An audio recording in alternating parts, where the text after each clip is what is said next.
Hey guys, it's Tina with Desist Dawdling, back again and late with the continuation of the 31 Days of Tarot series. So I wanted to go ahead and get the series finished off today on this video. I'm a little off center because I had my camera kind of leaning over because I've got Remy beside me again, and we all know she likes being on video. So anyway, let's go ahead and continue with 31 Days of Tarot. Again, if this is your first time seeing one of my videos like this, 31 Days of Tarot is a 31-day prompt challenge created by Ethony. And she does it every January, so I'm really appreciative because it really made me think a lot about tarot, where I'm going with it, and how I want to learn with it. So it's been really, really cool. So I left off with day 27. So today we're going to start, I think I did day 27. I don't remember. I'll have to look back again. Well, we're going to do days 28 through 31 and finish off the challenge today. So day 28 is, what is your go-to tarot book and why? I don't really have a go-to tarot book right now. My go-to tarot book tends to be the book that came with the deck, mainly because the artist has that specific symbolism that they will explain in that book. The reason I chose the dress is colored red because of this. I like to see the artist's interpretation and how they wanted the card to look when I'm looking at a book. Day 29 is feelings on tarot deck mods. So tarot deck mods, for anyone who does not know, is when you buy a tarot deck and let's say it's got a border around the pictures. A lot of people will go in and cut off that white border. Or the very edge of the deck, instead of leaving it white, they will color it and give it a colored edge to kind of match the rest of the cards.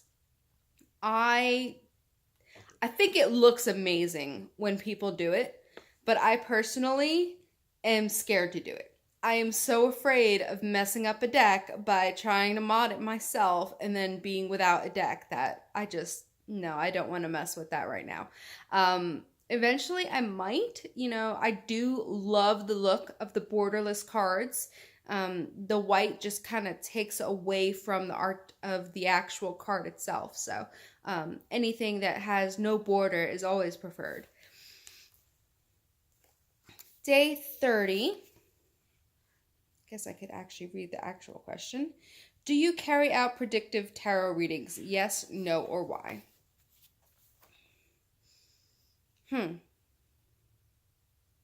For myself, I'm such a beginner that I am only doing readings for myself at this time, especially anything predictive. The only predictive readings I have done have been year ahead spreads. And that's more looking at, what's the energy of the year going to look like? But that is looking ahead at the energies that may be. I don't really look further than that or anything deeper because I don't want it to affect how to word it. I want to just live my life day to day. I don't want to know I'm going to have, there are certain things in line given to us by fate that we cannot avoid. And that is how I feel anyway. A lot of people may not feel that way. So I don't want to know what's going to happen. Just let's live life day by day as we were meant to. If we are meant to know what's going to happen, then the gods will give us guidance and advise us to, avoid that street or delay us from leaving the house at such a time. It's like, fairy stole my keys. Why can't I find my keys? Maybe there's a reason you were leaving late that day. Maybe you were going to be in a really bad car crash or on the bus and getting hit by something. You never know what could have happened, why you were delayed, or why something happened. I remember being upstate New York with my family one year, and we kept pushing off leaving and leaving and waiting and waiting and waiting and waiting and leaving later and later. Finally, we left. And then we were stuck in traffic for 4 hours because a tornado had apparently crossed the interstate or the highway or whatever street we were on or road. and there were trees falling over on top of cars.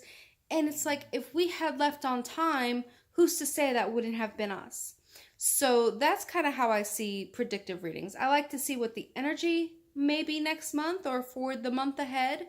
But other than that, I don't want to go anything deeper, you know?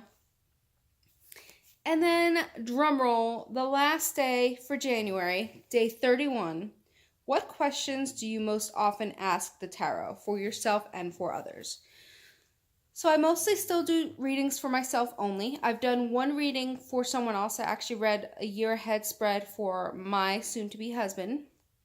Just I was curious if my cards would read for him. My Dreams of Gaia deck has always been very personal, and it did pretty well. And he thought that the cards were reading really well for him as well.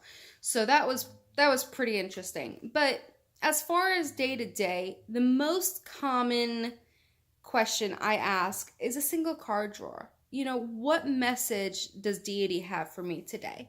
What do you want me to know? What should I focus on? You know, what message? That is the main question that I almost always ask.